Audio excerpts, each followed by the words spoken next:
welcome to everyone who is here. And I want to start out by giving a special welcome to our new Agricultural Commissioner, Ed Williams. We're very glad to see him. Thank you. And you get the roll call duty. Tell me your name again. Brendan. Brendan, you get the roll call. Committee Member Arciniega. Here. Committee Member Barajas. Here. Committee Member Murray. Here. Committee Member Espana. Ospina. Here. Sorry. Committee Member Piera. Here. Committee Member Solano. Here. Committee Member Brokaw. Here. Committee Member Zucker. Here. Wonderful. All of us here. All right, let's rise for the pledge.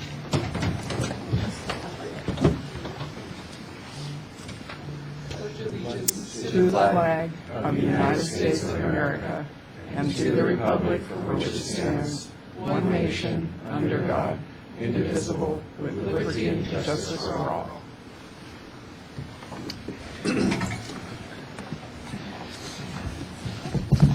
All right, our first order of business is approving the minutes. Are there any additions or corrections? I'll entertain a motion to approve. Second? Second. All in favor? Aye. That sounded unanimous. Minutes approved. We have such a marvelous agenda tonight because we're coming down to the finish line on this program, and really looking forward to this presentation from the County Executive's Office tonight on the job descriptions, salaries, and benefits. Who is going to begin? Is that you, Sean? That's likely me. I've asked not to do it, but Lewis insisted. Okay, good. So before you, you should have two draft job descriptions that are, they look like this. One is labeled Agriculture Community Labor Relations Coordinator, and the other one is the Assistant. They will have on there, this is the county's format, essentially, for job descriptions. By the way, my colleague is also here, Dee Amami. She's actually the manager of our classification and compensation unit. When I get stuck, she will kick me or remind me or something of that nature that I've missed something. So a lot of work, she's done the heavy lifting on this. This is the county's format. We have consulted with Barry, Mel, and some other folks in the Human Services Agency. We've also consulted with Rosa and Group and Alejandra. But it is a draft. So we're going to, in the presentation, go excruciating detail with you so that you know what we've done. And I guess I will flip to, the PowerPoint really is this job description dissected, by sections. And please feel free to interrupt me as I move forward.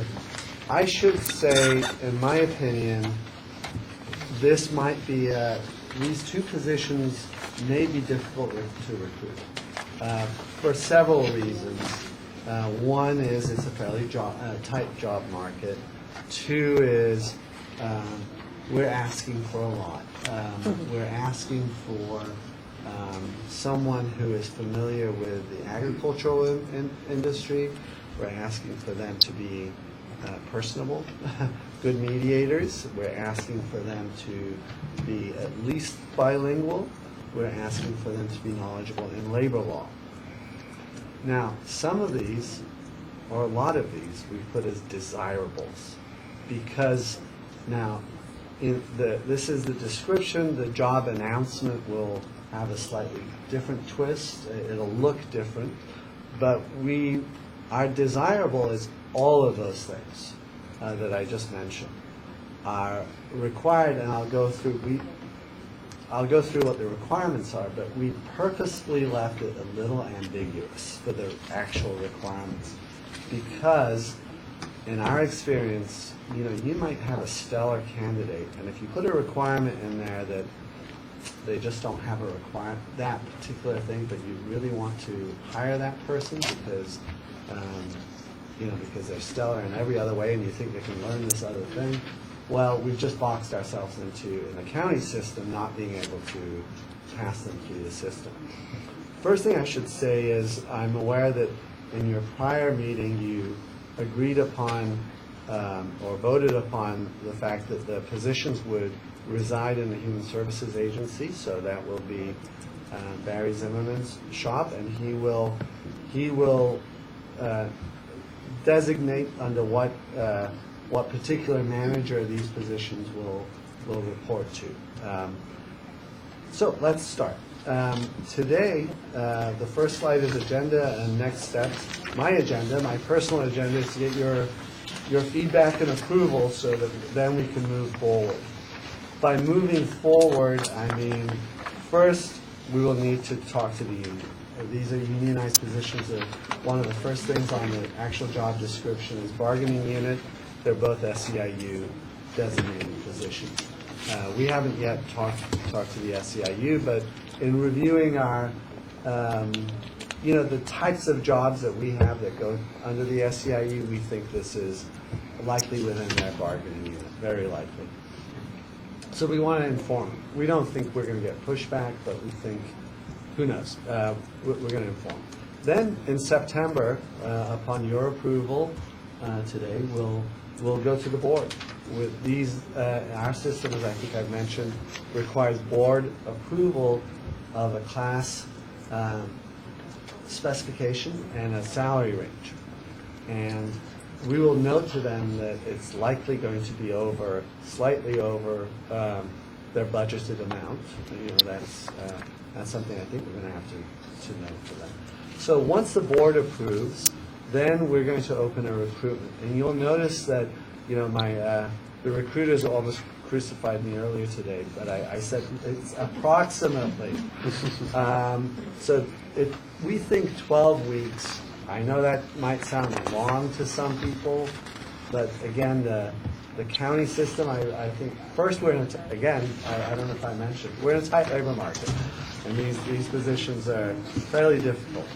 But we have to, not only will we have to post it, advertise it, but we'll have to examine the folks. The examination under the civil service rules, there will be an examination, candidates will be graded, they'll be banded, and then that in itself takes some time, not only on our end, but to actually get the raters and the panelists all lined up. They have busy schedules and so on. So, and there's the holidays, November, December, there's the holidays. So we think if all goes well, somewhere in January, we're going to have people in hire to go. So estimates. Okay, next slide. So this is an overview, and I won't belabor this. It's going to be a long night, but these are some of the things that we had in our last presentation, but we thought it would be useful to go over. You had told us you want, I won't read verbatim, but these folks the goals of the program are to build trust and relationships. They're to assist farm workers seek prompt resolution to workplace issues, assist farm workers to understand labor law, existing labor law, locate the program in an agency, and you've already done that in HSA. Leverage existing resources. I think just by putting it at the county and with HSA, there's going to be a lot of resources that will be leveraged. Promote enhanced reputation of the industry in Ventura County and attract farm workers to Ventura County. So the next slide is outcomes in year one. And that, I think, echoes some of the overall program goals in a little bit more detail, perhaps. Timely resolution. But the second bullet point talks about database of complaints and issues. I think you'll want to, in a year's time, go and review how many complaints you actually received, how busy these folks were, and what results they achieved. I think that's about all I want to mention on that slide. So we'll go to the next slide. These were the general guidelines I think we agreed on last time. 2 full-time staff with the following skills: bilingual, fluent in Mixteco and English, or Spanish and English. And that "or" is important. So we put the "or" in the actual job descriptions. They'll have access to an insured vehicle. Now, because they're with the county, it might be a county vehicle, or they might have their own vehicle, but if it's their vehicle, they're going to get mileage. If it's a county vehicle, the program will get charged with those costs. Alejandro will kick me if I'm speaking out of school there. Again, knowledge of the ag industry, labor laws, which local and state agencies to connect with if there's issues, mediation skills, very importantly. Now, mediation is actually, I should talk about this a little bit. That's a real term of art. So we want to be careful. We're not really looking for mediators necessarily. They are facilitating resolution. They're not necessarily mediating, because that's a whole different ballgame. Excellent communication skills, competency in addressing sensitive issues, such as sexual harassment. Okay, next slide, overview of the budget, and again, estimated costs. So we had, we look at now I'm not saying that the first year you're going to hire everyone at the top of the step. And, we have a minimum and maximum salary range, as you can see. $49,000 is the minimum. For the coordinator, $69,000 is the maximum. For the assistant, $36,000 is the minimum. $51,000 is the maximum. You don't have to hire at the minimum step. If you have a stellar candidate, you can go above the minimum and even mid-range. And at times, we don't like to do it all the time, but we can even go to top step. So we don't want to lose a candidate, but we can't go above top step. That's salary range. They could be eligible for education, depending on what they have, educational incentive, depending on what they have, bilingual pay. Well, they will definitely get bilingual pay. Now, we noted earlier, I think there's bilingual skills that we test bilingual abilities, and there's usually in our world we level them by 1, 2, and 3. 3 roughly being like native speaker and highly technical abilities in translating language and written and oral. 2 is mid-level. You would expect you would hope one of these folks would be the highest level, and the other one doesn't, I think, you can tell me otherwise, but again, the more restrictive we become, the harder to recruit. We have not specified in the job description what level.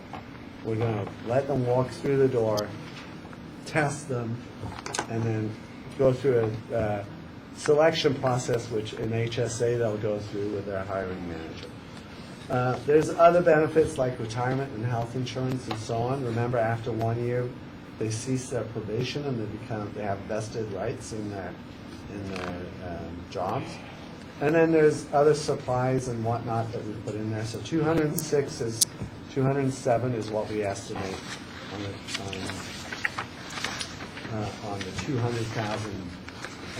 Now, 69,000 and 51,000, they're good paying jobs, but we're not going to find lawyers, I don't think. Maybe we will, I don't know. But I'm just saying it's a good paying job, but it's, there's jobs that pay a lot more than that also. We chose these salary ranges partly because of what they do, the job functions, we think a fair commensurate with the salary, but of course, if we had a different set of numbers, we could have picked different skill sets and different requirements. So that's where we're at. So on to the next slide. Let's delve into. I'm talking a lot. Is any questions? Anything you want to talk about at this point? Are we good? Just to check in. Okay. Okay. Let's delve into the first section, and I will take the time to kind of go through this if you don't mind.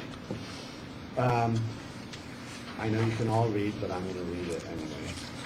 Under direction engages with members from all aspects of the ag community, builds trust and relationships, advocates to develop successful and highly valued program, develops and coordinates communication of information regarding labor, this is important, labor law and workplace environment, leverages existing resources and government programs, meaning what other agencies are out there,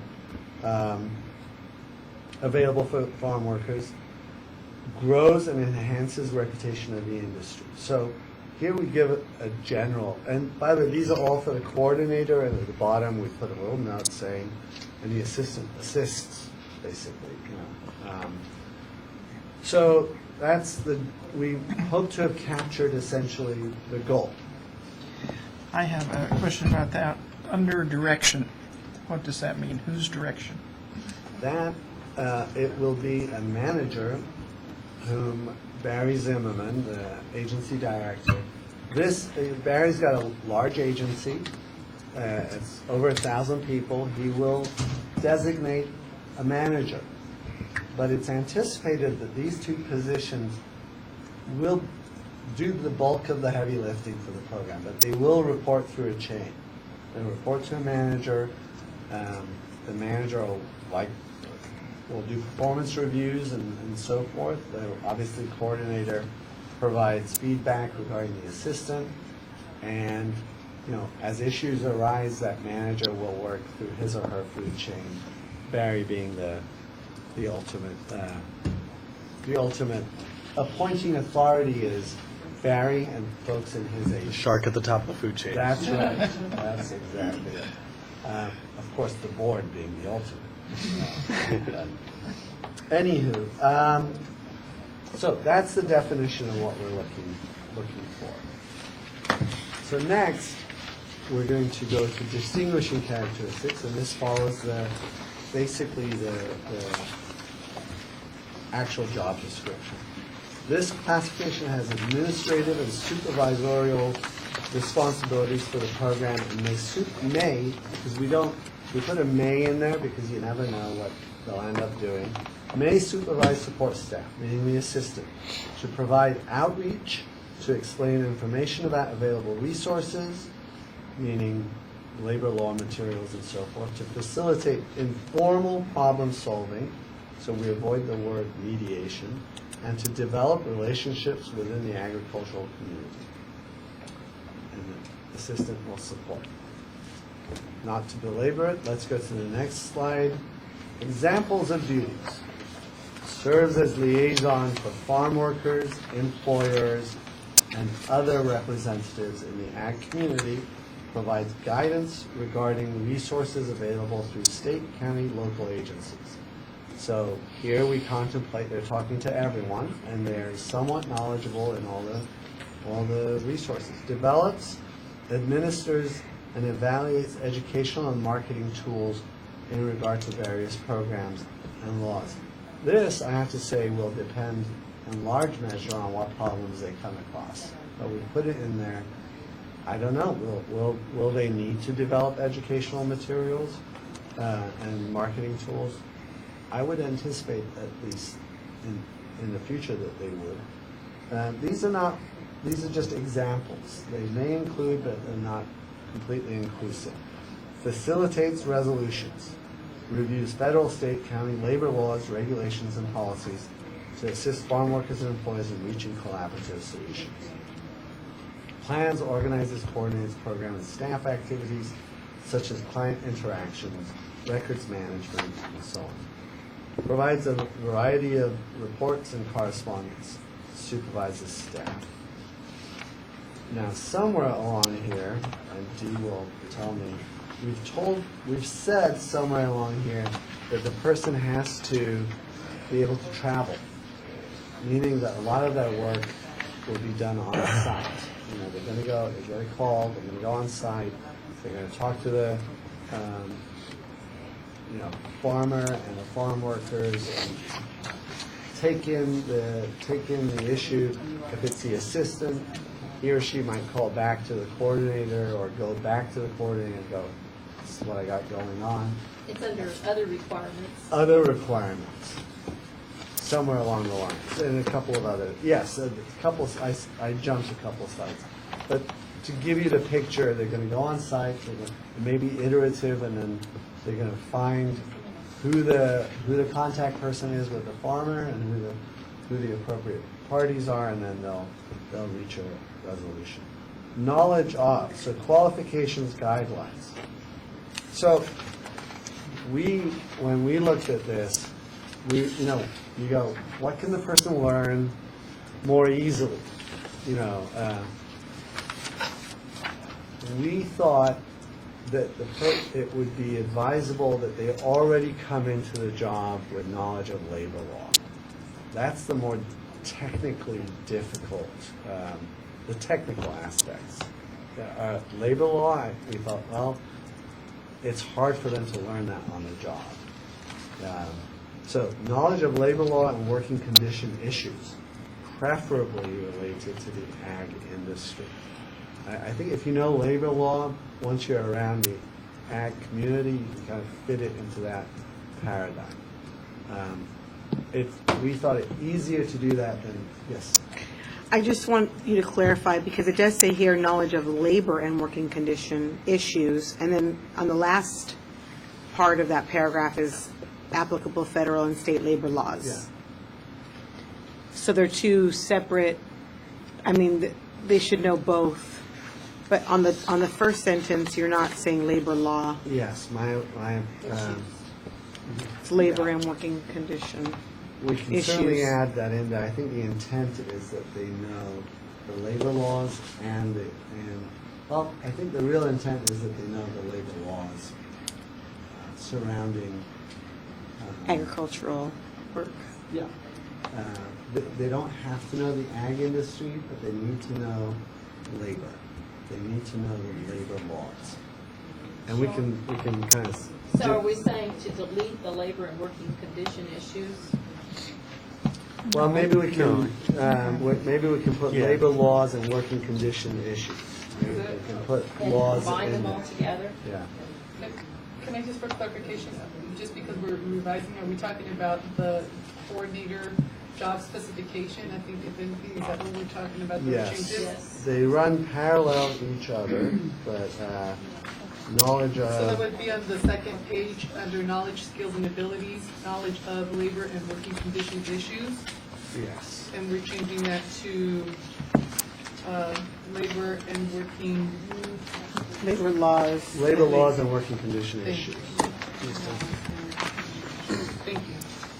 Okay, that's good. That's great. If we're changing, I would suggest labor laws and working conditions in agriculture or the agricultural industry. I'm worried that if Oh, we it's too change specific. it, if they must know the ag community, then it's going to be restricted. I see that preferably related, though, to the ag industry, so that makes sense. Okay.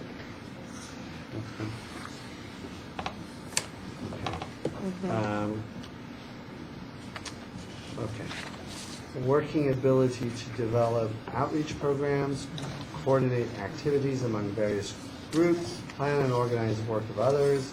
This is because it's a coordinator. Conduct educational workshops, maybe with farmers or farm workers, I would anticipate, if the entree is given. Present information to community groups, boards, commissions, and officials. Communicate and translate effectively, oral and in writing. So this would require that they have a good proficiency. Now, we haven't, you'll see later on, and this is a topic I really want to talk to you about, Mixteco and/or Spanish, or do we leave it as an or? Supervised staff, sound judgment, tax and sensitivity. Anything else jump out that you all so far?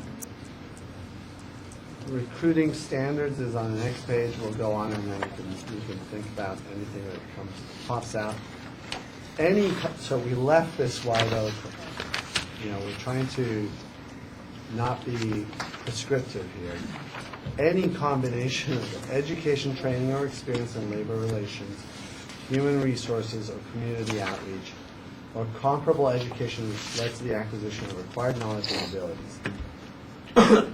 Required knowledge and abilities also can be obtained by 4 years that relate to the education or experience, which includes conflict resolution and mediation. Maybe don't want to use the word mediation now. We may change or delete mediation. I think if with conflict resolution, it's pretty clear, right? Experience that includes. So sorry, I just wanted to go on the record as we make the changes, so it's easier at the end if we approve, that we could just do a clean rundown of the changes. So again, that would be page 2, the Community Labor Relations Coordinator, under Recruiting Standards, Education, and Experience. 1, 2, 3, 4. The fifth sentence, we're removing mediation and just leaving resolution, correct? Conflict resolution. Yes, conflict resolution, but we're eliminating mediation? Okay, perfect. Yes. Thank you. And I think it's parallel that on the other job also. Oh, okay, so it'd be also to include from Labor Relations Assistant, page 2, the same area, recruitment standards, education, experience. Oh, it's not in the Oh, other. that's not in there, okay. My apologies. While we're making that change, we might want to go back to, was it the second page where mediation skills were listed, and change that to dispute resolution skills? Yeah, that Just sounds. get rid of that word. Yes. Mediation, sorry. Under desired, 1, 2, 3, the fourth bullet. Right. But that one's not on the actual job description, right? That was from the PowerPoint. Hopefully. So does that need to be? Right, no. Whatever's in the actual Job job description. description. I would take it out, though, since you're Okay, giving we'll us this scan, package. we'll scan this and take out the word mediation. Okay. So we're part of the, at the end, just want to note it, that it's to remove the word mediation from any of the classifications? Yes. Okay. Yeah, and it's my mistake, I apologize for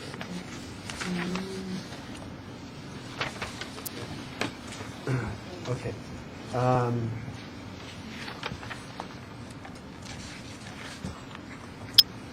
So we put in a desired of a minimum of 1 year of ag industry experience is desired. It's a desirable. That sounds like ag industry experience working for an ag company. Okay. Maybe that could be worded differently. What do you have? Okay. 1 year of minimum 1 year of. What are you trying to experience get with to there? with the agriculture industry or farm worker issues or something? That way it kind of 1 year of seems to be- exposure to the ag industry. 1 year of ag industry. Exposure. I agree. If I see that, I think it's I like. think Lucas has a point, maybe phrasing it and including farm worker issues just kind of, I mean, someone might see ag industry and understand that means it's something more broad, but it's not inherent. Is that 1 year, it's in the Spanish one, it says 6, it's 1 year, right? Yes. Oh, it says 6. Yeah, in Spanish it says 6. It should say 1. Okay, we will strike ag industry experience to say work, something to the effect of working farm worker or, How about agricultural workplace issues? okay, agricultural worker. 1 year of experience With agricultural workplace issues? with agricultural worker issues. Like, may we take that and Play with it a reword little it? bit. Yeah. Yeah, I'm wanna not work sure on we that a can little come bit. up with Yeah, the I think you've got like exact broad language, direction from the. So We'll strike B. the last sentence of the recruiting standards for the minimum experience desired will be revised.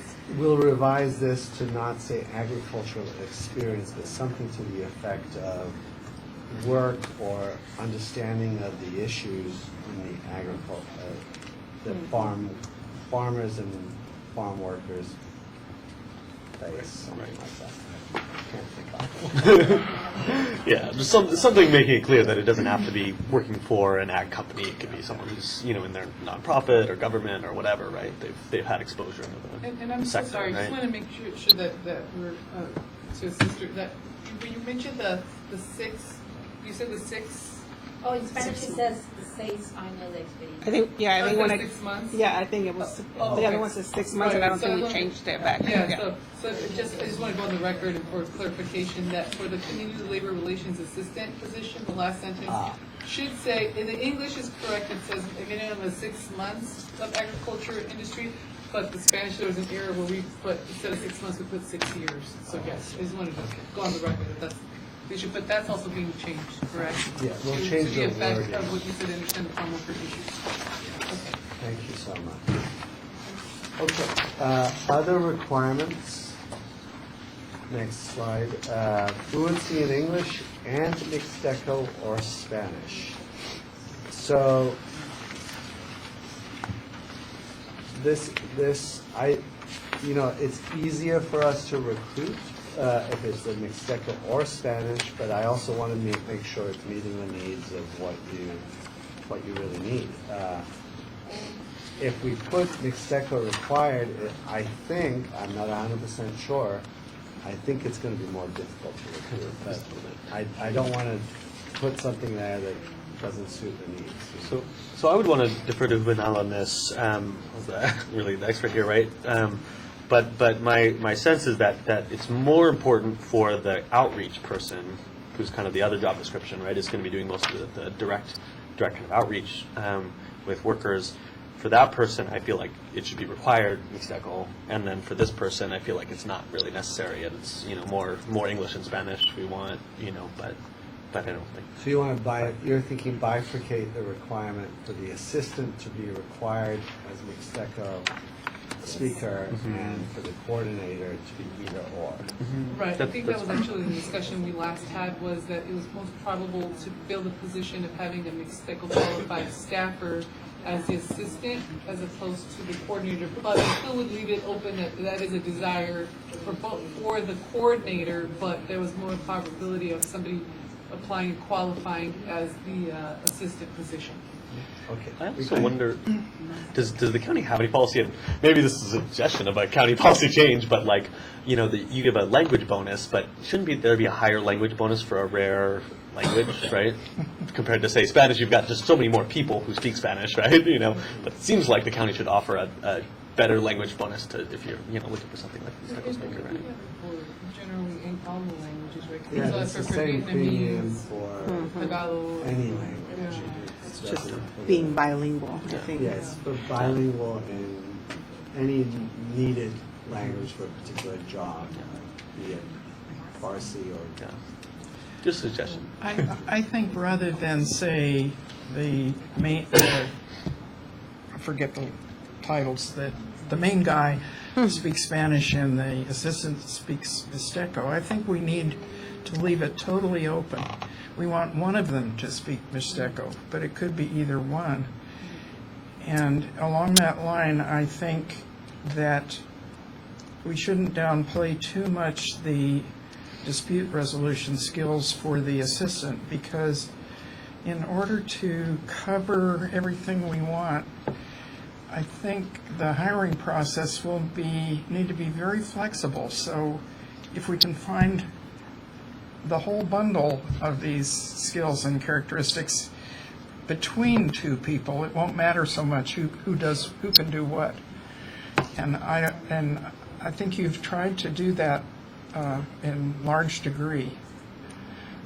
But We have indeed, but I'm hearing that one of them must at least Yeah. one of them must be a mixed second. Yeah. I think if it's totally optional, I think there's like if there's not one Mixteco speaker among these two people, the whole thing's gonna fail, right? Like I really believe that. Okay, But, I hear you. But you know, what is your thought on?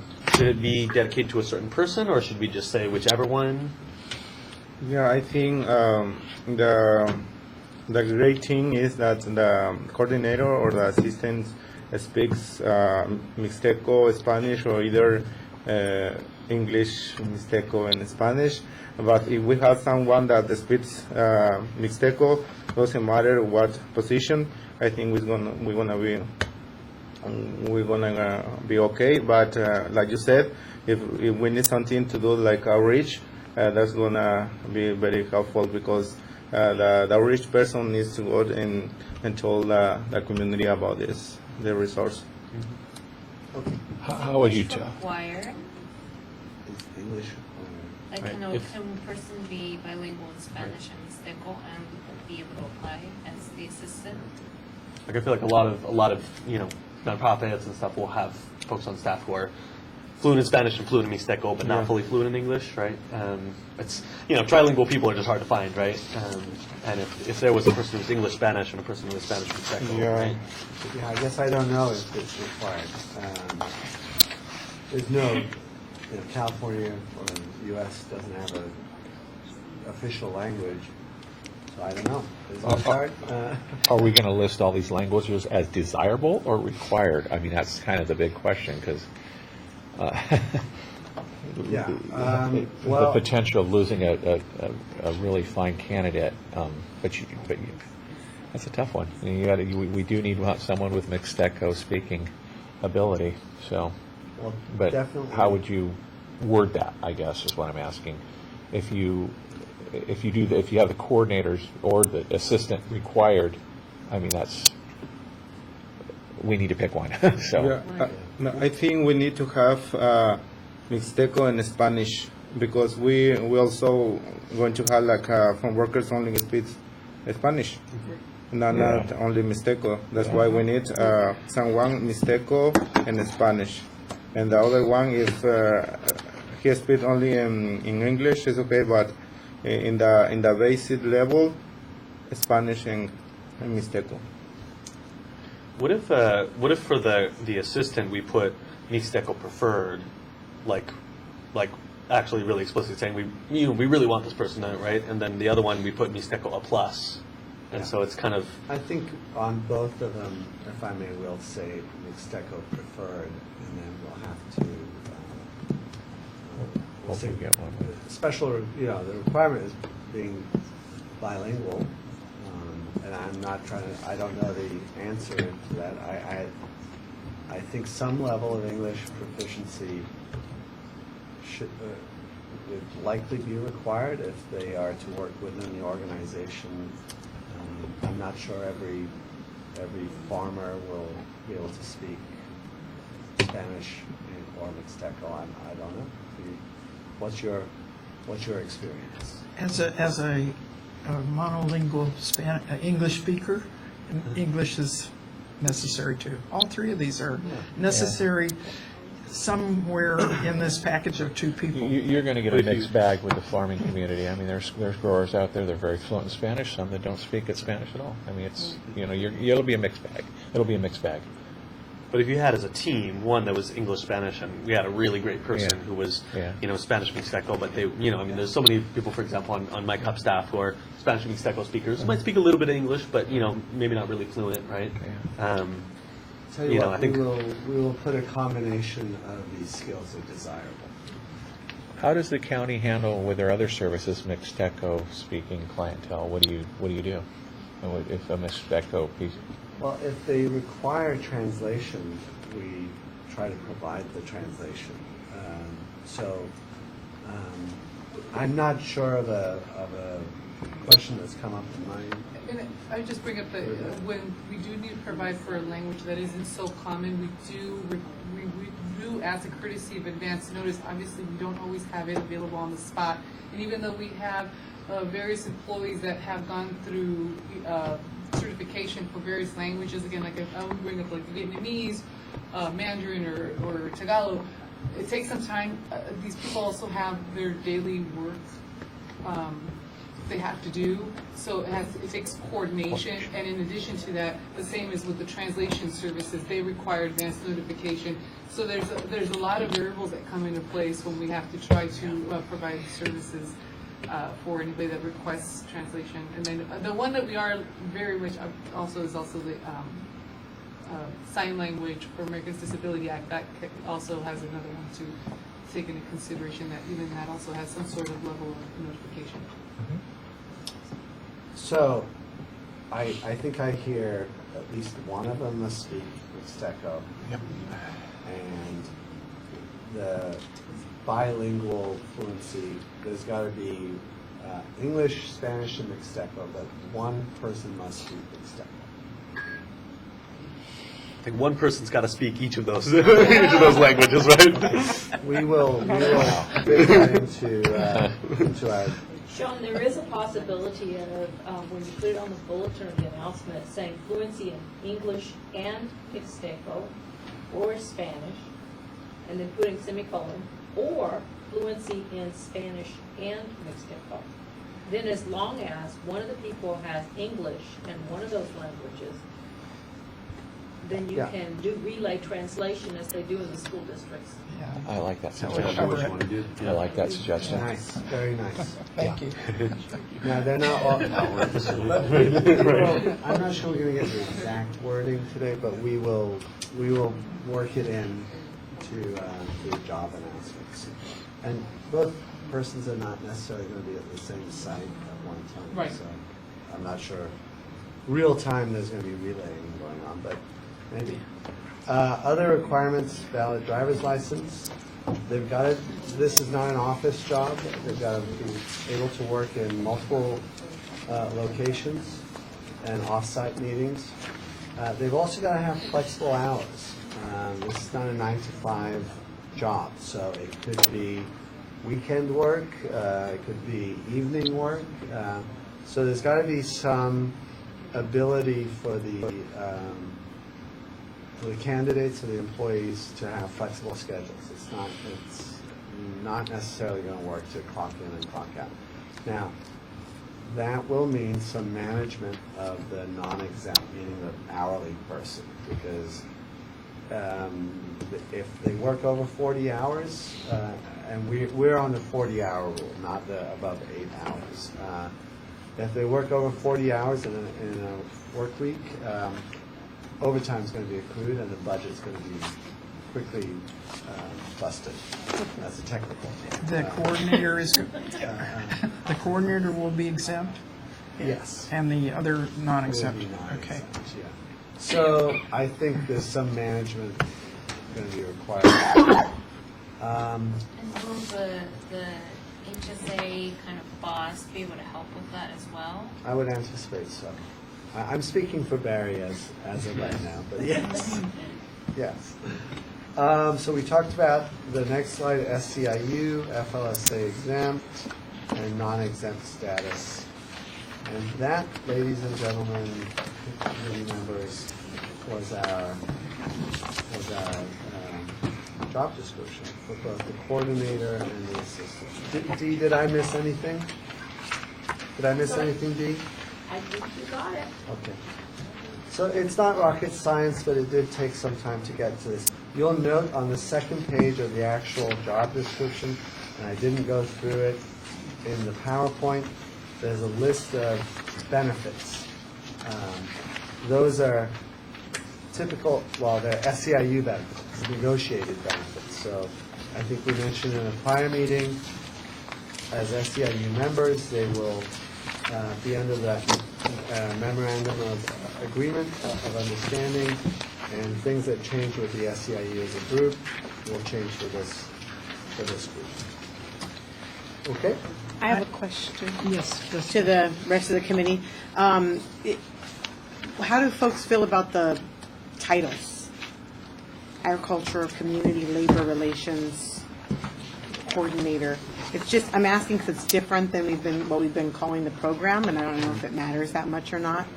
So Just like, wanted to hear feedback, whether it should be farm worker resource program or agriculture community or labor relations? I guess, or if there's something else, or does it matter so much? And I'm so sorry, before we move to a discussion, I think it'd be helpful to have Sean give a little bit of feedback, comment as to how they came up Great. with the names, because it actually mattered, because I asked the same question. Okay, Yeah, good. It's funny because I was like, yeah, that question's going to come up. We did not talk about labor relations being part of the job title previously. And actually, when we finally went through all the requirements and put them on in black and white, you know, a lot of times candidates just look at the job title. You know, that's the first hurdle they have to get through. I felt, rightly or wrongly, in my professional opinion, that if we didn't have labor relations, and community can mean a lot of things to different people, I wanted them to know that they must know labor relations. You know, it's to do with agriculture, it's to do with community, but it's also to do with labor. You know, and it's not employment because, as I understand it, these folks are not all employees. Some of them are contractual workers, right? Don't you have various arrangements? So it's not always employment law or employment relations, because some of them could be contractors. So we put labor. So that I just wanted to put that plug in there because we want to make sure that the people looking at the job understand in a very short soundbite what it is required basically to apply for the job. I would agree that people do look at the job title, but when that person is hired and they get their business card, could it say the Farm Worker Resource Program, or does it have to say this title? We can. I think there would be some flexibility for identification purposes, and I guess, I don't want to speak for human services, but I think there's a way that they could have on their card that they are represented from human services that work with the Farm Worker Resource Program. Does that sound fair to you all? That would be, we could have a little bit more of a descriptive role in their cards as opposed to the HR job classification? Yeah, I mean, we could, yeah, sometimes we put like a more of a working title than the job classification title, because we have like weird job classification. Yeah, we do. So we could do that. I think what we would want from the group is that, you know, because the job isn't necessarily 100% focused on farm workers. It's supposed to be a bridge between employers and farm workers. So how do we use the verbiage to communicate that would be the question. If I could share, I mean, I think the labor relations, for me, it only really speaks to one aspect of what this program may be, which is where we spent the most amount of time on the resolution, right?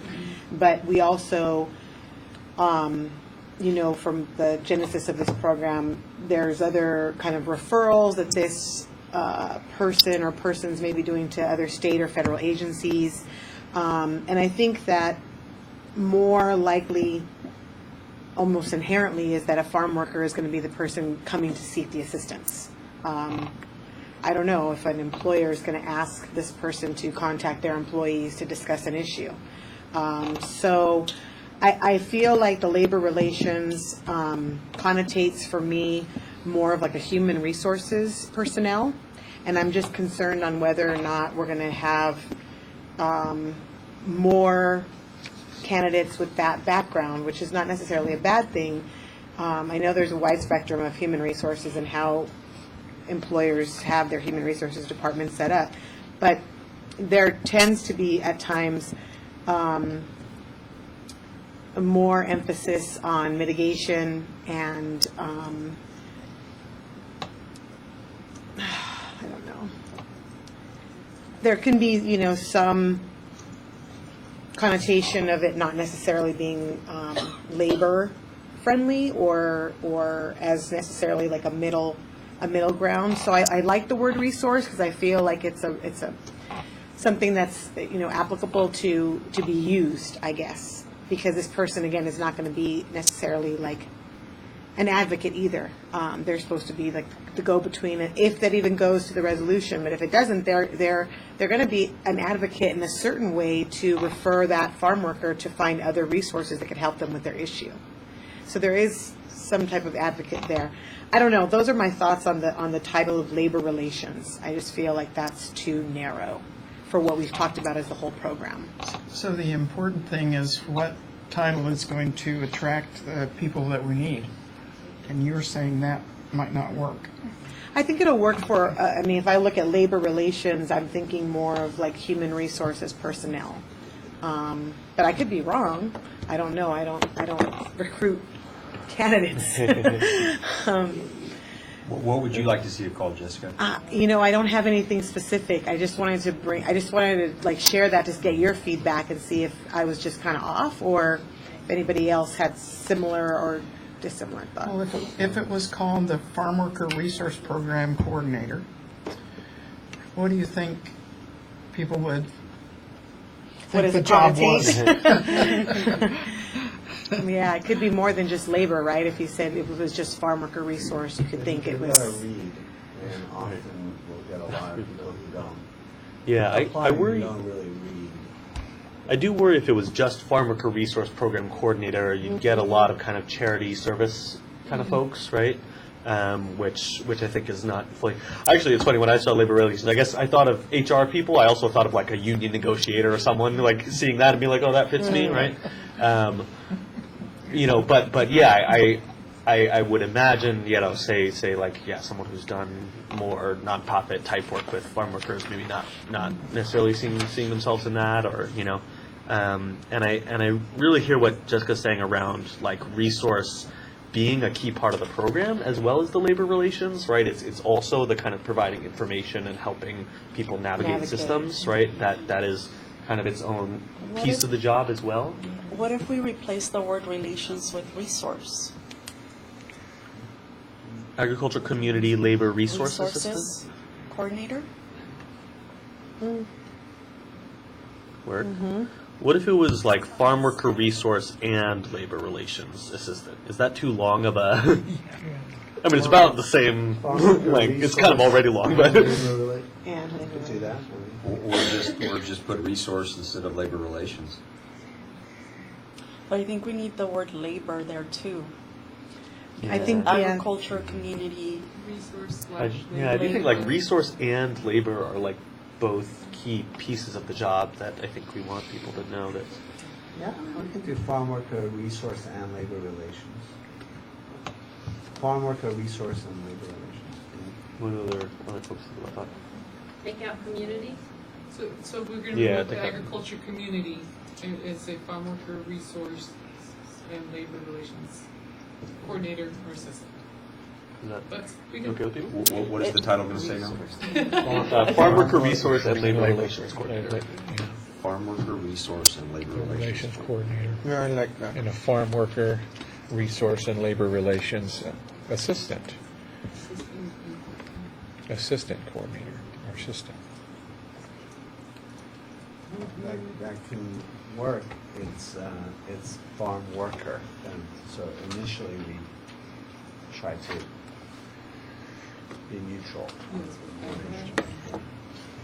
I mean, it is called the Farm Worker Resource Program, Yeah. right? So I think we've already, Okay. Yeah, I mean, I'm it can not stay with wedded. agricultural in it. It Are we doesn't. gonna turn away packing shed? Yeah, I guess. Question. Right. That would be great if we didn't. This person didn't. Yeah, it's funny. Yeah, to me, I feel like I consider them farm workers, even though Yeah. they might not. Yeah, I right. think it just depends on the definition. Right. We didn't think about that way back in the day, did we? No. As long as it's got this cool logo on it, I don't really care. Yeah. That's the most important thing. I'll go to the math bar. Good logo. Yeah. I'm. What's your pleasure? Well, we're open to whatever the committee feels comfortable. You know, we just wanted to come up with the neutral, like Sean said, classification with the wording agriculture community. We wanted to make sure that it was the community as a whole that was represented.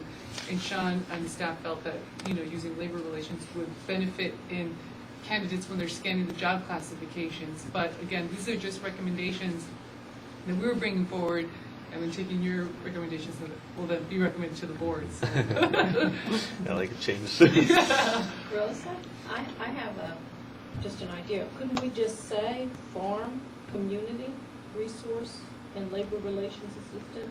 Then it's neutral? Farm, community? I mean, if you really, Yeah. if you read this as it looks on the paper, I know Jessica brought up great points, but I mean, doesn't this encompass everything we're trying to do? As it is now? As it is. As it is now.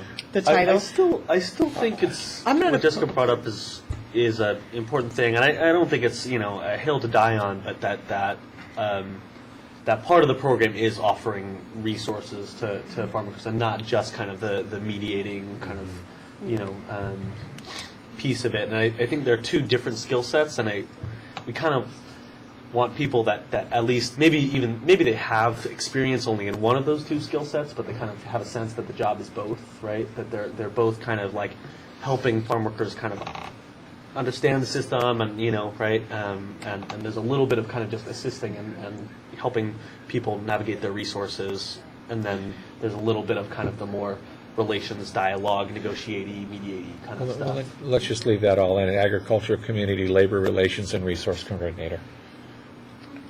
Just add and resources. Just add and resources, yeah. Labor relations and Resources Or coordinator. agriculture, community resource and labor relations assistant. Yeah, I do, I mean, I think, and maybe resources just because we've been using it, but I do think, like, even within the job description, the responsibilities of, like, the outreach and kind of creating that, like, network of resources and referrals and assisting is a little bit underplayed, and it's there, but it's, you know, that's really what's, I think, going to make the program work, as well as having the knowledge, because that's really getting out there and getting the word out and making those connections with people and with the industry, and trying to get people to use the resolution process. So the kind of organizing, networking, you know, aspect of it, I think, is going to be very important, as well as the knowledge of the labor relations. Well, the goal of establishing cooperation between the employer and employees, I think having the word community in there is important in establishing that. Okay. I think we got that. That one good, didn't we? Wordsmith, yeah. We would ag community, labor relations and resources. Coordinator. assistants or coordinators, is that what we're? Is that too long? Is there like a maximum length? No, it sounds good. It sounds great. Let's go. Run It's with it. complicated. This item, number 5, is the, to consider the job descriptions and also the salary and benefits to recommend. And I wanted to ask, if we start at the very top of the range, what happens in the second year? Does that mean nobody can advance? Well, that's why we don't really like to start at the top of the range, but again, we have discretion. You don't want to lose a candidate. I mean, in reality, what will happen is that the SEIU will have negotiated what it negotiates. If it's negotiated what we say general salary increases. For example, this last round, they negotiated a 1.5% general salary increase for each of the 3 years. So if you're at top of the range, you get 1.5%. If you're not at the top of the range, then you get an increase of 5% plus the 1.5% until you hit the top of the range, and then you get those negotiated increases. And I presume, I mean, this program, like every other agency at the county, is basically, you know, the budget's growing by whatever 1.5% a year or so, just as inflation happens, right? And people, you know, and the county's tax base is also growing as inflation happens, right? I mean, there's kind of just a natural growth of. I want to be careful because it's not natural. So during recessionary times, there are periods where, because of the economy and the county's budget constraints, there is no increase. There's a potential for a decrease. I'm not saying that it's never happened, but a lot of them it's never happened. But anyway, most of the time, there's some movement, but it's not guaranteed. Yeah, right. I guess that is to say that, like, in 50 years, this, if this program is around in 50 years, the budget doesn't still have to be exactly $200,000 in 2018 dollars, right? Like that, there's kind of a. Well, usually and Alejandro is of course the budget person, but whatever, there's an assumption put in there about rate, just salary and benefit increases. I don't know. Both pots don't grow at the same time. Salaries go up. Doesn't mean we're just getting more taxpayer money. It doesn't work that easily. But usually, when you have a program, you kind of try and do some cuts here and there to try to keep, and the budget does grow, but it's not automatic. It doesn't just happen. There's departments that have discretion, and they can do their cuts and move things around. But Is the salary range posted as part of the job announcements? Oh, okay. Otherwise, we could have a higher top, but know that we're not going to go there. I would say it's posted, so we can be very clear on what. Okay. We don't bait and switch or anything. I wanted, since this is the time that we're talking about the descriptions and the salaries and the process that you described that will go forward, I wanted to ask about the screening and interviewing process a little bit. Seems to me important that two members of this committee representing our two viewpoints that we come from are fully participant in that process, and I don't know if that's possible or planned. Well, certainly the appointing authority is the ultimate decision maker. Right. So Barry and his reports are the ultimate decision maker. It is not unusual. Well, the answer is two parts, right? The answer to the question, I think, is first there's an civil service examination process, and the chips kind of fall where they fall. What is that? So, what are you testing? okay, essentially, and we do this on all our job classifications other than the very top, what we call outlook. Someone in HR and the department figures out what are the key knowledge, skills, and abilities. And then they devise a test for those knowledge, skills, and abilities. And say you get 100 candidates. All the candidates, the test may be just simply an oral set of questions, or it may be written, or it may be, there may be a practical part. Like we just hired the PIO for the county. You may have read the paper where the PIO, those candidates had to actually do a translation. So there's a test, and that's graded, and then those 70 people are graded, and 70% essentially is passing, but 70% and above are banded, so the ones that are in the, say, 90th percentile become in the first band. And the county process is you're required to interview the highest rated people first. And so the testing is done, a lot of times it's an oral, what we call an oral panel. You sit there and you sit across some subject matter experts. That we really need subject matter experts if the test is. Then we go into the selection interview. And the appointing authority either decides they want to do it themselves, and that's a lot of times that's done because we have 9,000 jobs and we don't have panel interviews for all 9,000. But in key positions, at times, the appointing authority decides that I want other stakeholders to come in and give me feedback. Feedback, not deciding. So it's possible that that Barry and his designees will decide to do that. And I think it's something to, it's not an unusual request to have stakeholders sitting on the panel. And, it can be done. I think it's going to be a tricky and challenging because we're saying that we want between two different positions to cover all these capacities.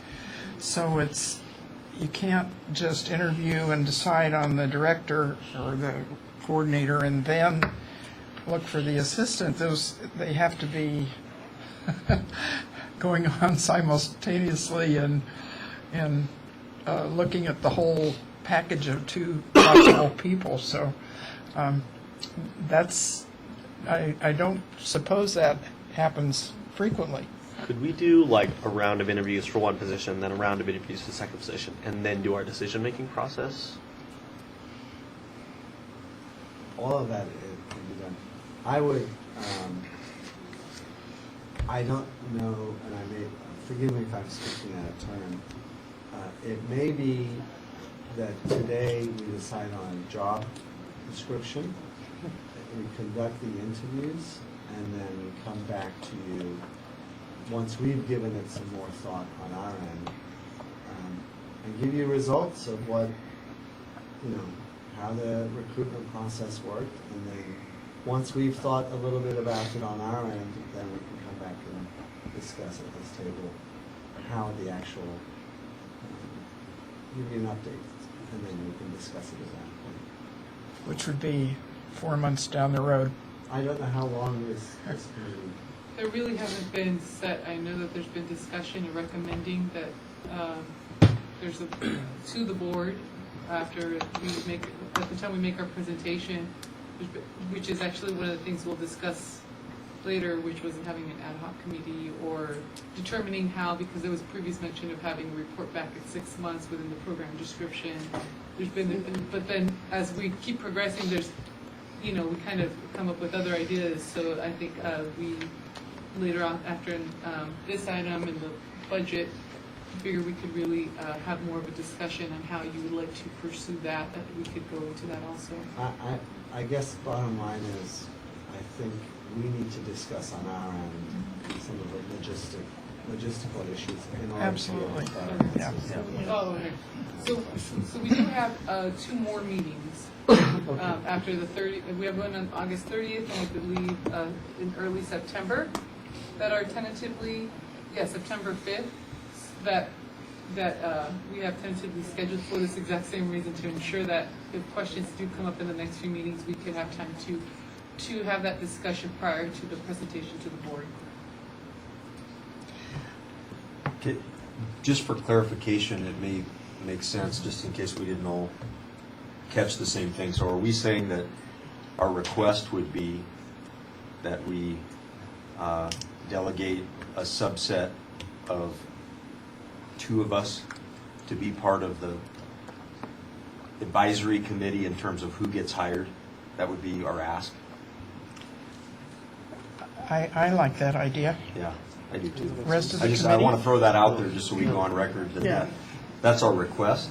Now, they have to go back and talk about that and talk about the logistics of such, but I think just to be clear, that's what we're asking for. Again, I would request one more meeting for us to be able to confer on our end, and then come back to you. I think it's doable. It's something we haven't gotten to that point in our thought process of how exactly this is going to roll out. So give us one more round on this. Well, I should ask if there's any public comment on this item. Okay. very unusual meeting.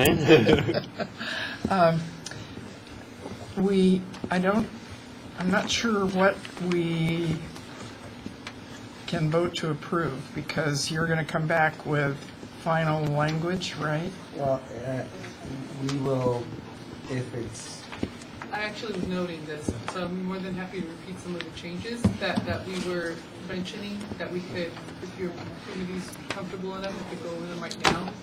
Some of the language recommendations, so that way at least we solidify what language we want, and then that way when we come back, it's included, and then we also answer some of the questions that were just asked. So would you like for me to really quickly go over them? Why don't you do that, and then we could vote to approve. Laptop is not happy. Okay, so the first, I'm so sorry for me sitting here. Okay, so the first changes would be to the revision to page 2 of both positions, in which under labor relations coordinator, and I believe also for the assistant, for just the coordinator itself, the qualification guidelines, knowledge section under skills and abilities, the knowledge of section would include to say labor laws, and then continue from there with the working conditions, there you go, yes. So that was that change. And then on both positions, for both the assistant and the coordinator, we're removing completely the word mediation. We're agreeing with that, right? Rosa, one clarification on the labor laws, they both have it. So both the assistant and the coordinator. Yes, okay, The perfect, assistant- thank you. So it is for both, okay. Well, the assistant didn't have the and applicable federal and state labor laws and ordinances at the end, and I think that was what got kind of consolidated in. Because we're not necessarily asking the assistant to have kind of much legal knowledge. yeah, we'll put labor under both job descriptions, it says knowledge of labor, and we'll put law and working conditions issues. But that's a good point that Lucas is bringing up. The assistant didn't have the section on the labor laws, the applicable federal and state labor laws and ordinances. So we could decide that it should, but yeah, originally it didn't have that applicable. And I think the idea was that they should know about the issues, but they don't necessarily have to have like legal technical Right, knowledge. the coordinator is a little beefier with more of the experience, so that's why the coordinator has it. Did the committee want to include that also into the assistant? I don't think No. it's necessary. Yeah, I don't think it's Okay. necessary. And I think, Just you include know, the word laws. We're trying to be. and I think it's kind of mean to coordinator. the assistant to Yeah. give them a significantly lower salary and all the same job description. It's not the same thing, yeah, exactly. Okay, so we're just saying with the addition of law. Okay, and again, both positions, we remove the word mediation. On both positions, on both positions on page 2, also we're going to add that the last sentence indicate that to the effect that they understand farm worker issues. That was another. Yes, we'll restate that last sentence on both of them. Is that, what is the title of that section? Education experience, a minimum of 1 year of ag industry experience is desired, and some You're gonna discussion change was that. about Okay. that there, a minimum of 1 year of experience regarding farm worker issues, something to that effect.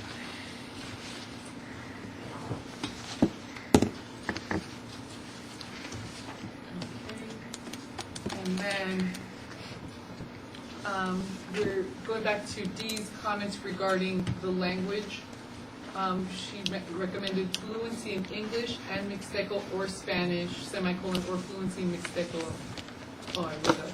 Oh, yeah, I'm sorry, semicolon, or fluency in Mixteco and Spanish.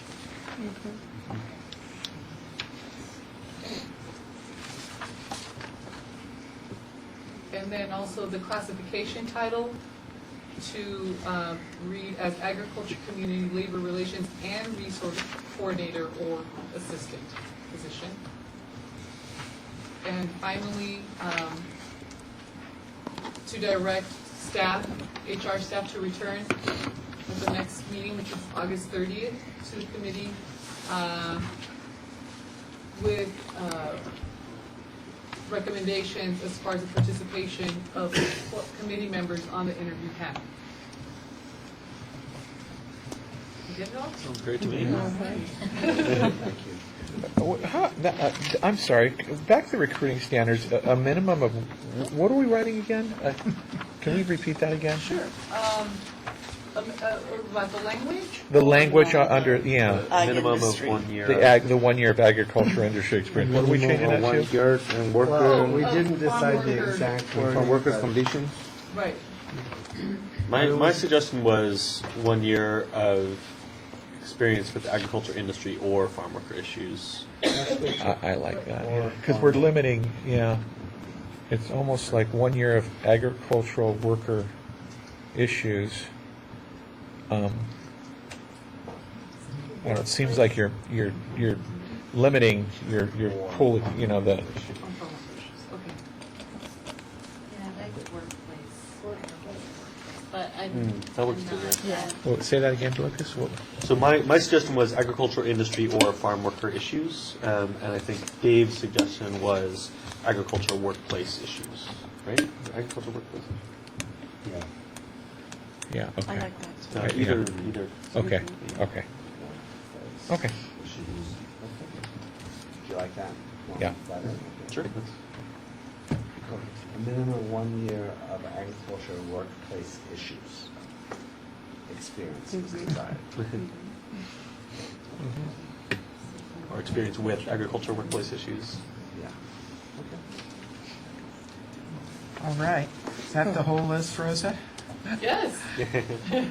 Anybody have anything, any more concerns? No? So we need a motion to approve the recommended job descriptions and salary and benefits. I make the motion. I'll second. Any more discussion? All those in favor? Aye. aye. Opposed? Okay. Thank you so much, Shaw. That's a great job. Back. I'm so sorry, who's seconding that motion? So the next one that we've, then even though we touched on it, Alejandra has provided breakdown, more clarification on the budget. So that would be the next item for consideration, if you'd like to formally discuss that, and we can also have a motion to approve Do you wish to say anything about it, Alejandra? Yeah, just really quickly, I mean, it's Does just everybody have that page? It was in your handouts. It's the same setup as the last time, so now it has the actual job descriptions that you just approved. So it's just, like, you know, when you started the assistant coordinator at the bottom of the salary base, at the top of the salary base, and just the different, you can see the different ranges at the bottom. And we take into account all the expenses of all the places that we visited for HSA, taking in all the space allocations, IT expenses, office supplies, and then transportation, county vehicle or mileage. So that's the bottom line is what it would cost. So let's say you were to hire somebody at the top of the range, which we kind of discussed, you know, we tend to not go that way, but you would be staying within more or less on the budget about 207,000. So that's that. Since we were allocated 200,000, is that going to present an issue? I don't think so. We don't always think ask so. for We've, more. yeah, we've been kind of keeping everybody clued in. I believe also we have supervisor staff, department staff all here, so I think we're going to be okay, hopefully with our recommendation. Or else they don't get to choose colored Post-its, they just get the yellow generic ones. No colored highlighters. Right. I mean, and the 207 is if you're going to hire both at the top of the salary range, which, you know, Right. we could say worst case scenario, which, you know, that may not happen. So if you hire somebody at the bottom, somebody at the top, then you're going to be definitely under the 200,000. Worst case scenario sounds great for us. We get the two most experienced qualified people. Right. Sounds not great for the county, but yeah, great for us. So, Any questions? I have a question. How do you determine if the staff is going to get a county vehicle or not?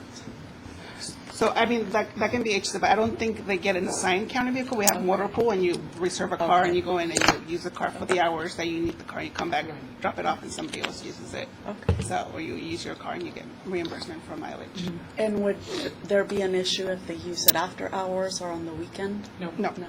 You can There's use a variety of vehicles and sizes, so depending on the terrain, if they have to go somewhere, they have various options, and also sizes if they need to carry materials or prep for anything. So the county has a variety of vehicles that they can select from. Okay. Since they're going to be located in Oxnard and sometimes in Santa Paula and Fillmore, is it really realistic to use county vehicles?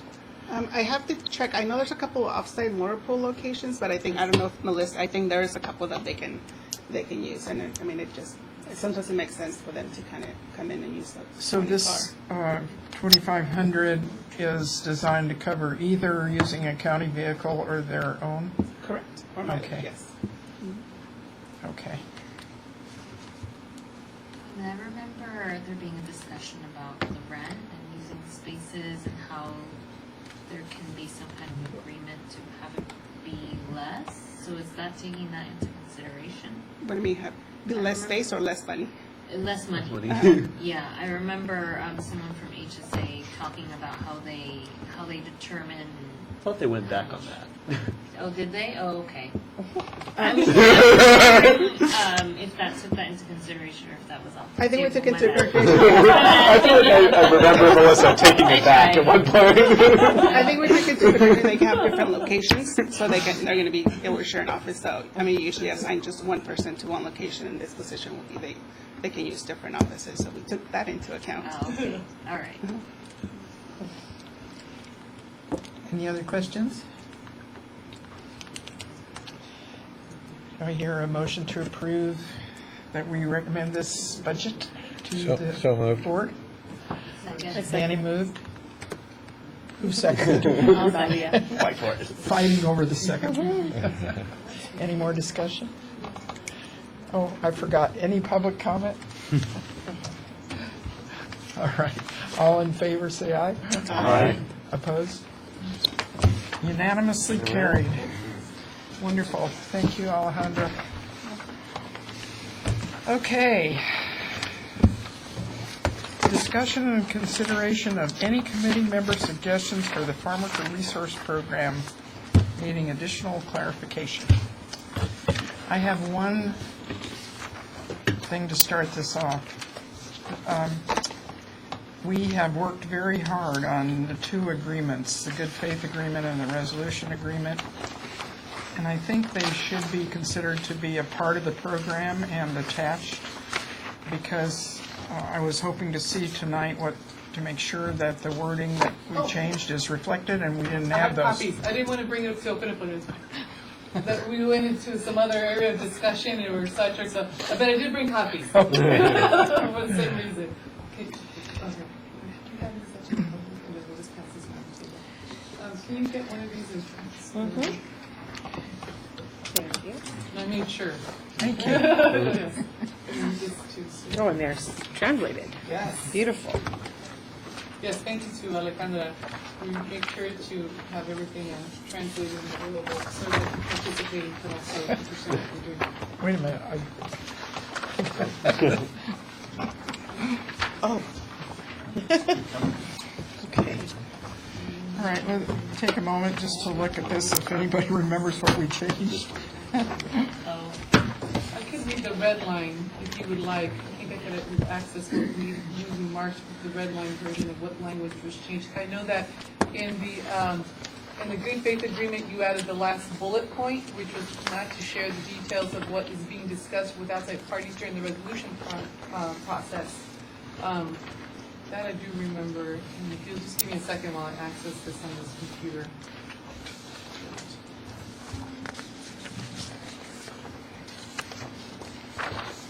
I think that was it. Yes, that was for that one, and then for the good faith agreement itself, so we changed the language to, I'm sorry, the guidelines. was a discussion. Did I pass out the guidelines? Oh, Yes. good. I don't know where my copy is, so it's fine. So the title was changed to conflict resolution guidelines as opposed to settlement agreement proposed points, which was this is what the changes are. The second bullet point was changed to say available in the languages and manner preferred by all participants as opposed to available in English and Spanish. The fourth bullet point,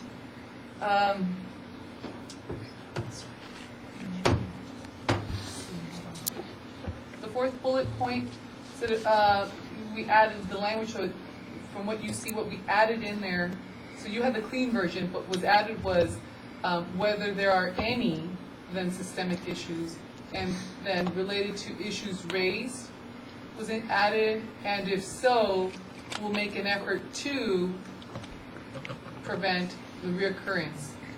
And we deleted issues from happening again.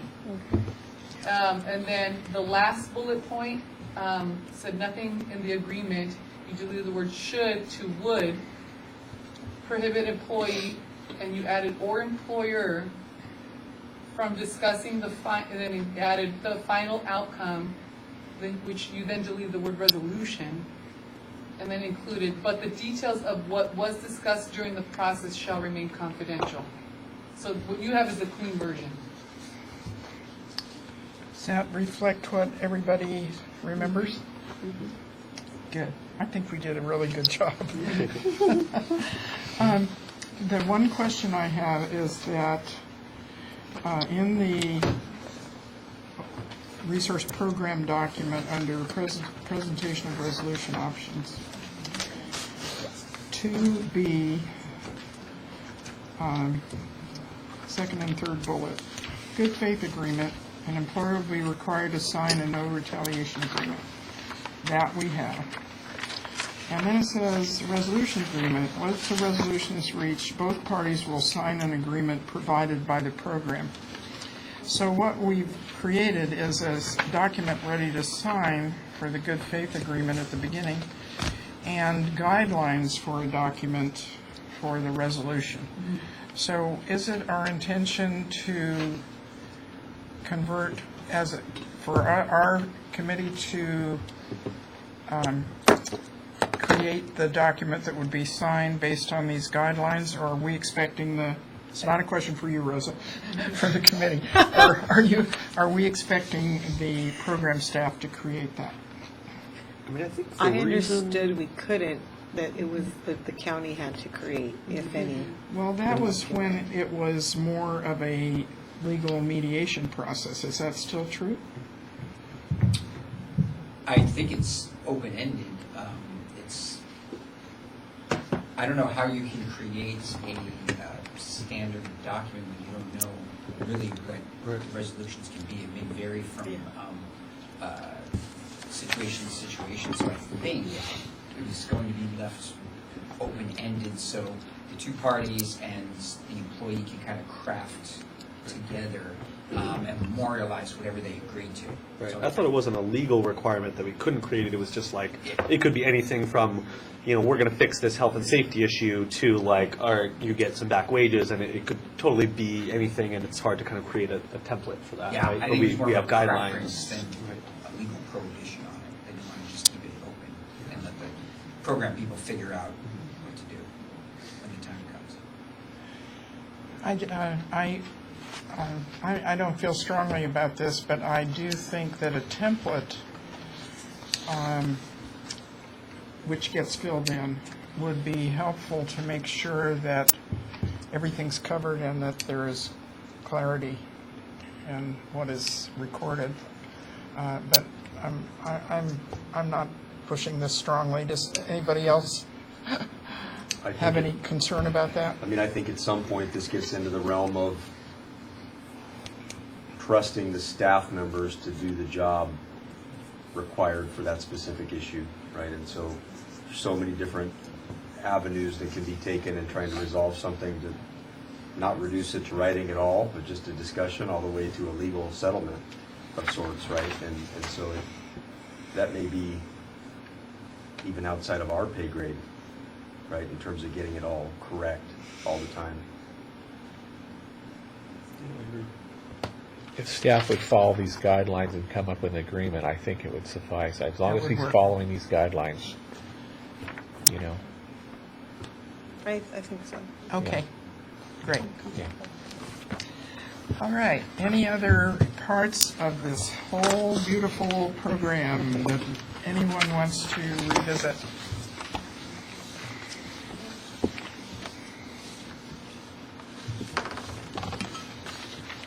I think, I'll just bring it up, I think it's unclear what our role is gonna be, our ongoing role. So, do we know? I mean, we know that the intent was for the committee to stay involved, but is that And I think on the structure of it- monitoring and the, For me?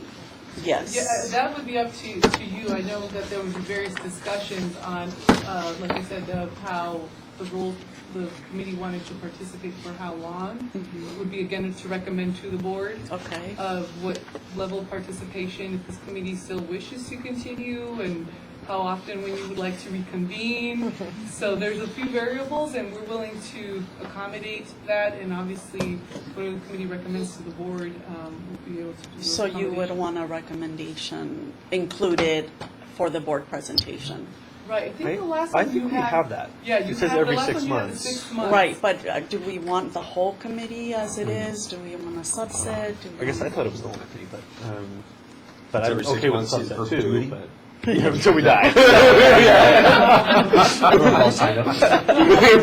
I mean, I kind of see a real value with everyone around this table in helping to promote this office and assist in facilitating, the use of the resources that could be there. And I think that varies, right, with recommending folks to try the resolution process, to connecting them with other state and federal agencies that could be potential referrals. I know at one point when we were talking about outreach, we talked about even like a roundtable that could be hosted by the staff in this office with county, state agencies and ag employer representatives to just share information and help facilitate the work for these staff people, not becoming, telling them what to do, but just bringing the resources that we all can bring to the table and kind of having one place for that office to utilize.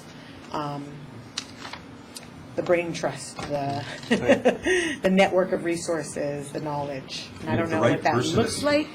If the right person is selected, they're gonna want that, Yes. right? To appreciate the feedback. I think so. For understanding what's going on out in the industry and with the labor force and get the feedback.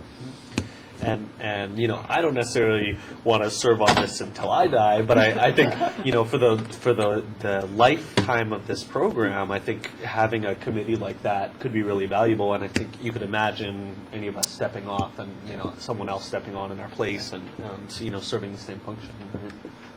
But I think it would be awesome to have this kind of thing continue. It seems to me that in the first year with this groundbreaking program, which we all have high hopes for, but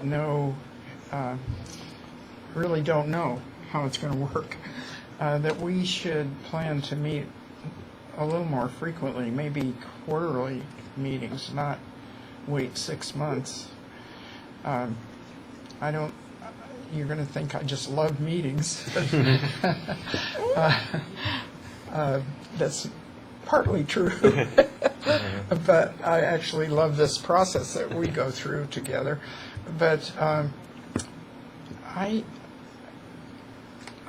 think both to offer the kind of assistance that we can and to get feedback about what problems are arising and how it's progressing is really important.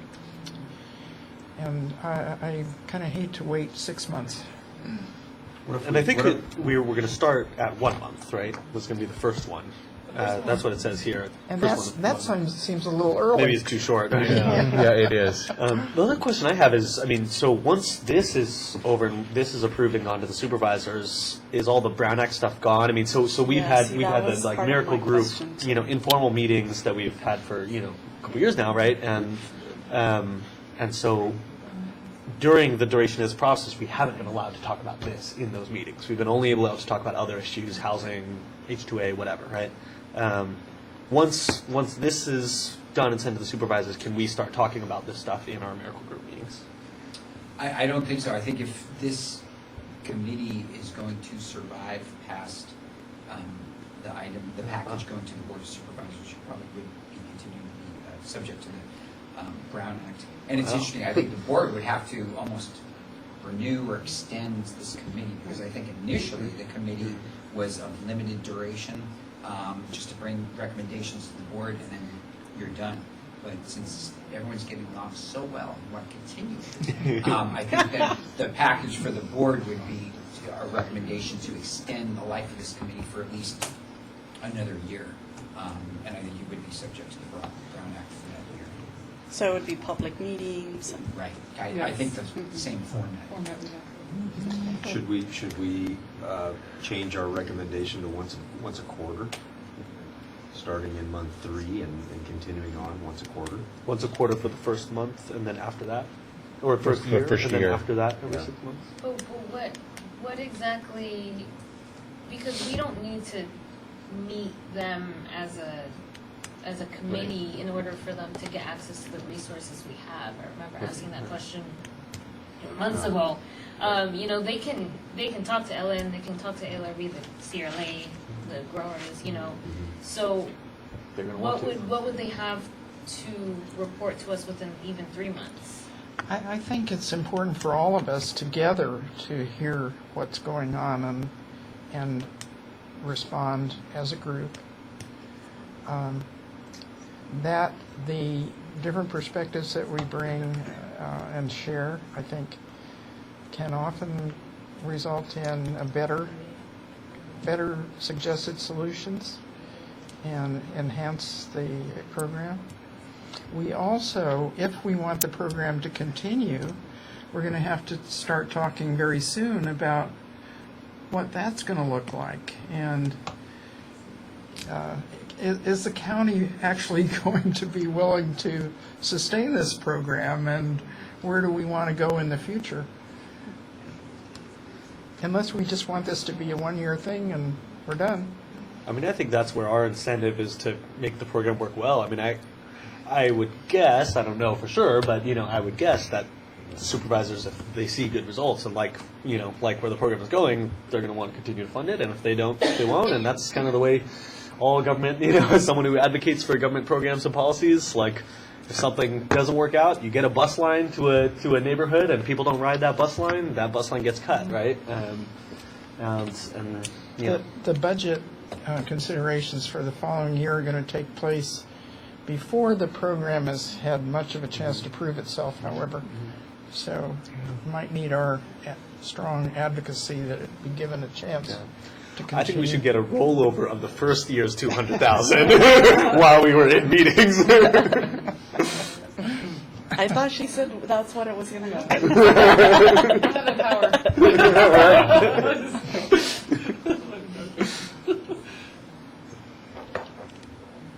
There's no problem, is there, to make ourselves available as individuals to be contacted by staff people with questions, one at a time?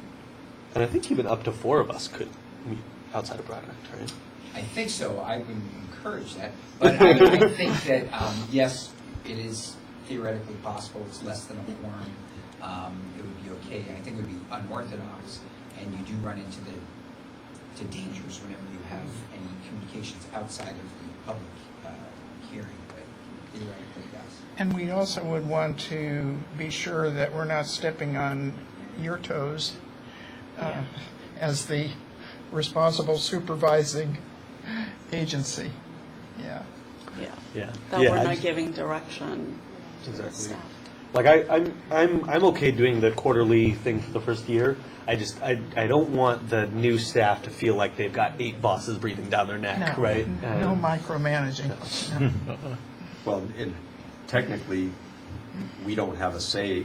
All we can do is give our advice. Yeah. Technically speaking, we don't have any decision-making power or authority. It's simply for feedback and guidance. Of course, though, I could imagine if I was the person being like, well, if this group of people all, went next year to the Board of Supervisors and said, we don't think this program's working out, we don't think you should fund it for a second year, I could see the feeling of political pressure, even if, right, it was having legal formal authority.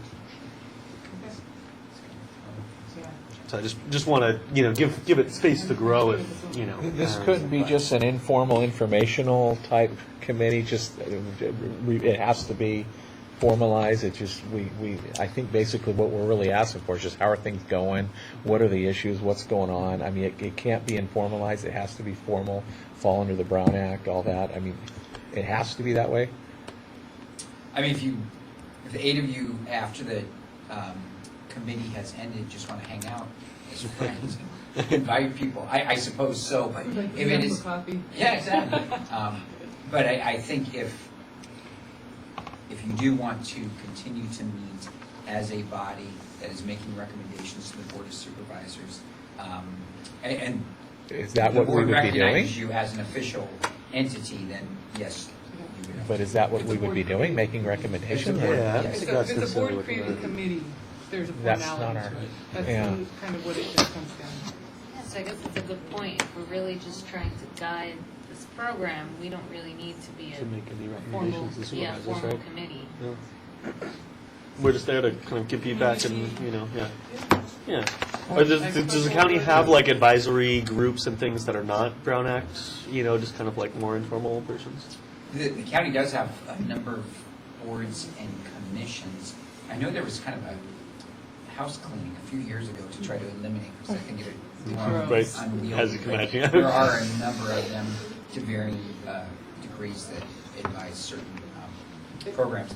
And if I could make a suggestion, I don't think based on this agenda that you can actually make a decision tonight, but maybe based on this discussion, an item could be placed on the next agenda, so then you can actually make a motion and, firm things up, maybe think about it in the next, whatever it is, 2 weeks. To the 30th. So what we could do is, again, have a reconsideration to reopen the program, the Farmworker Resource Program description, and then include in that a second item that would clarify the specific area you wish to discuss, which is the life of this committee, is how this committee, if as a committee, or what you would like to recommend to the board on how you would want to still participate in advisory or in the formal Yeah, committee if you want sets or- to or continue even as a meetings or body, anything.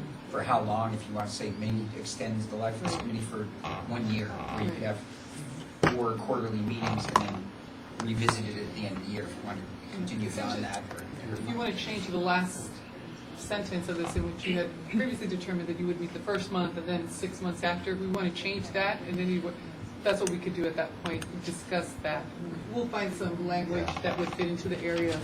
And also maybe just kind of listen to what we're talking about. I'm not even sure we know what we're saying. But Yeah. Yeah. And we don't need to reinvent the wheel. It may be such that there's another good example of something like this. I mean, this committee was formed to give a recommendation to the board. Yeah. That's going to be finished.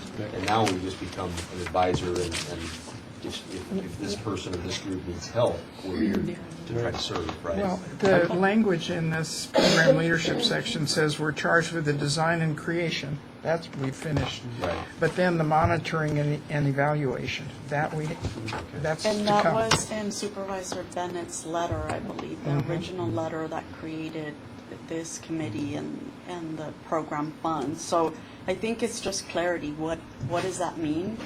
For how long? Is it 1 And year? how do we best Is do it? How do we best do it? And I think we should consider our own wish to make this program sustainable, and what is the best way that we could forward that. One example that comes to mind is I've been to a couple of meetings, and this might not be what we want necessarily, but of something that's a little bit more informal or not kind of Brown Act whatever. Is I've been to a couple of meetings. The county elections office has kind of like a stakeholders kind of roundtable whatever that's like advise us on how to make elections more accessible, polling pages, translation, and all of that, right? And so I've as well as like disability advocates and various people who would have interest in that, and it's a pretty informal, gather around before an election and hey, what can we do better, right? So that could be another path we could go down rather than kind of a Brown Act about recommendations to supervisors on the structure of the program. And I don't feel strongly actually either way. Are you happy with Rose's suggestion that we continue this, that they give it some thought and we continue this at our Doesn't next that meeting? would be the title that would provide the description, but allow the committee to have that discussion. And then also for, we just had a quick discussion of ways to make it happen. Okay. Yes. So we want to talk about our role going forward, the structure of the committee to best support that role, and how often we want to meet if we meet. Can we Okay. also find out who the manager of the program is going to be? Would that be something The supervisor at that would be... HSA? Is that possible, Barry? That we could we find out who you're going to assign as manager? We're still evaluating that right now. It will probably be in an administrative side of the house and not necessarily attached to a program activity. So we do know that right now. But we have several options. Anybody in the crowd want to comment on what they think about this item? No? Okay. We are actually going to end early. Is there anything else we need to talk about that we can talk about with our agenda restrictions? All right. Are we set for the next meeting? Is the last meeting? Two more? Two more. Or I guess could the next meeting be the last meeting if this is like what our committee is going to be doing from now on is kind of the only thing left to talk about. I mean, because I think we had put extras just in case we needed them, right? But if we don't need them, Right. happy to save everybody meeting. So what we have so far, just for clarification, we have HR returning on the 30th. And then also with the cleaned up language and then the information on the participation in the interview panels for the committee. And then the other item would be to return back with to reconsider and also have a discussion on the committee's continued involvement, the structure and the meeting frequency moving forward as a recommendation to the board. Those are the only two things I have. What time is the 30th meeting? 6 p.m. The next, we from this point, I think they're both tentatively set for the 6 p.m. We have still the September date, but that we just made sure in case the discussion continue. So if we finish, do we get cake or something?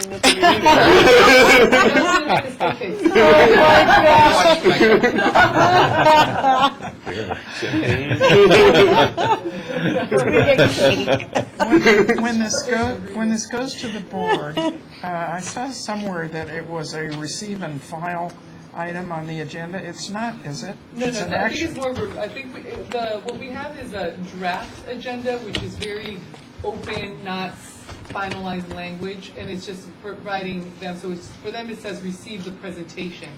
Just because once we don't know what we're going to present to them, since it's still a working program and recommendations, once we do the board letter and we've solidified everything, then we would work on a Brown Act applicable title that would be presented to the board. That's just to allow people to know that they're receiving a presentation regarding the program. And do we, as a do any of us need to be involved in the presentation, or is that all going to be done by all you folks?